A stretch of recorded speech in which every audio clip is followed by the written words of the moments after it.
So allow us to open some space in our heart to listen to dear Marcy's Metalogue of prayer as she recounts some insight she's had over her life over what prayer means. So please excuse me as I do my best in reciting this document that was shared with me. I will speak as Marcy in the best that I can.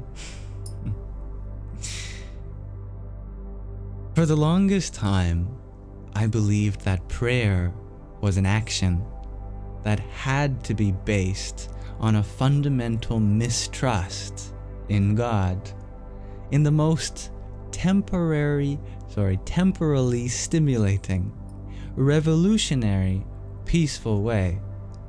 I now understand it as the primary opposite.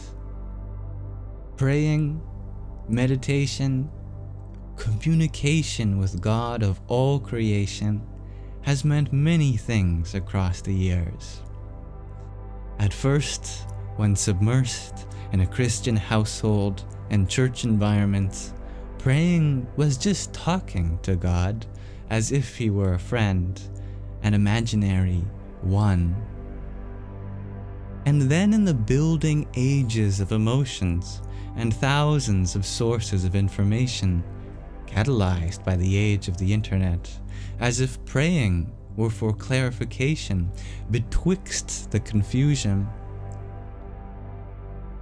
Then amidst the angsty adolescent years, I all but became God's #1 public enemy, in the sense that I can recall privately extending my spirit, thoughts, and prayers up to his heavenly hearth space and giving him the chewing out of an existence for every single problem I had come to witness, and had the intelligence to inquire, "Why, God?"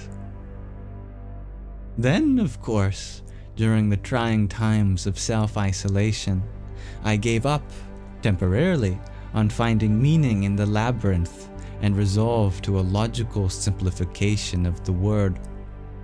Prayer now meant to me an acronym, P-R-A-Y.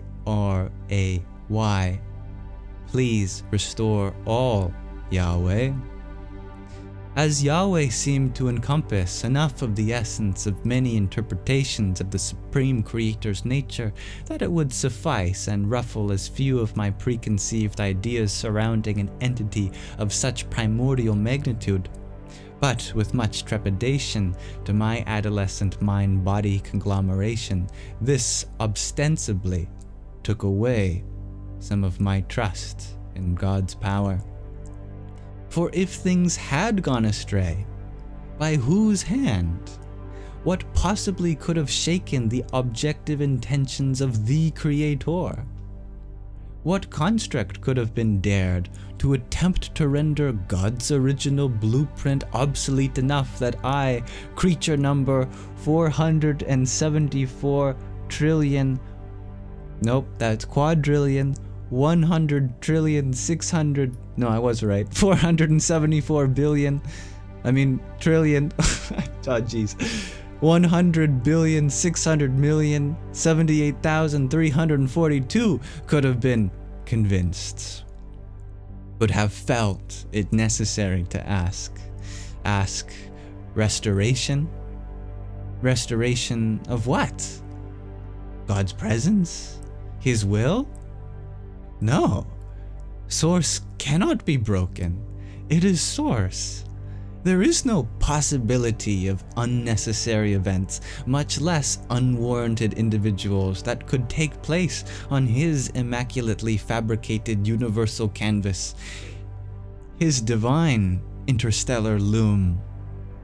The purpose of any fragment of reality is ingrained and guaranteed, perfectly balanced against the odds of the unlikeliness of existence, and further still of sentience. And yet, the relationship between us and Source, the The desire for connection and communication can be painstakingly plucked by the smallest of misunderstandings, by the most minuscule detection of a slight.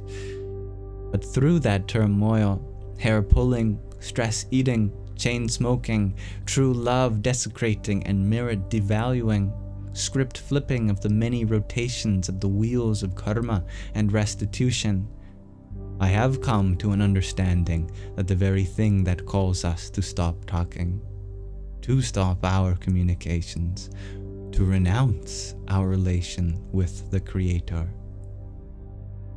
is the very most quintessential thing, that which does not exist.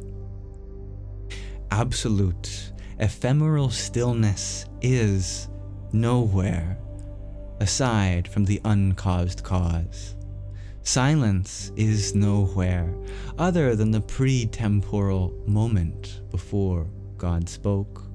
Contentment is nowhere other than before the question that sparks an idea of separation.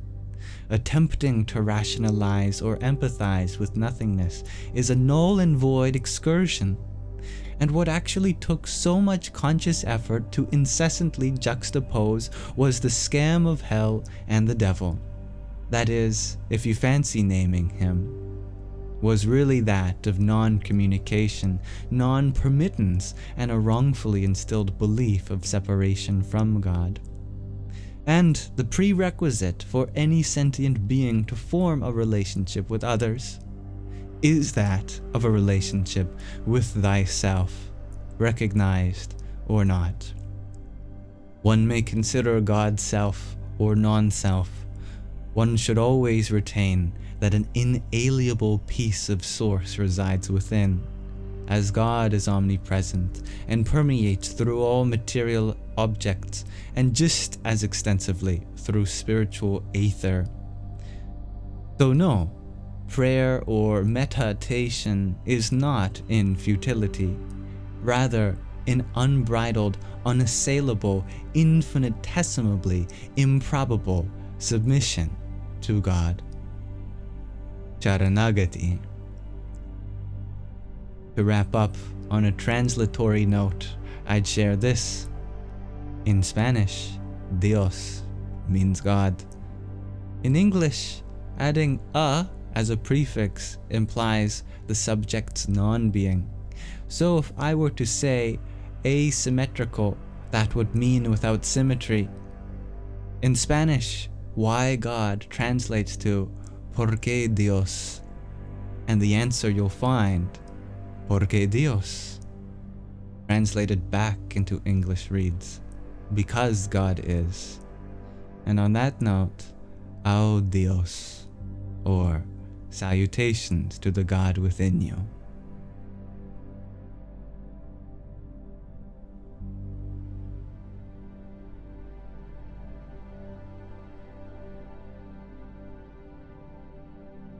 Well, Marceline Queen. What a poetic piece you have shared with us. I'm so grateful that you have done so. I am always privy to Marcy's wonderful perspectives and ways of expressing herself in my messages, and I have been awaiting a moment in which I would be able to share a greater audience than my own ears and eyes, because it certainly deserves to be heard. That's for sure. I hope this is the first in many, as I would love to share more of your writings, dear Marcy here, as I would love to hear from many others too.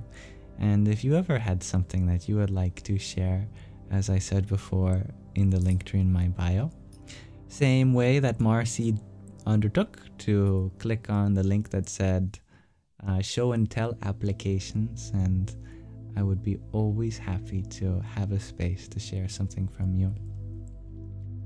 Thank you. Thank you, dear Marcy. Thank you everyone for listening. Namaste.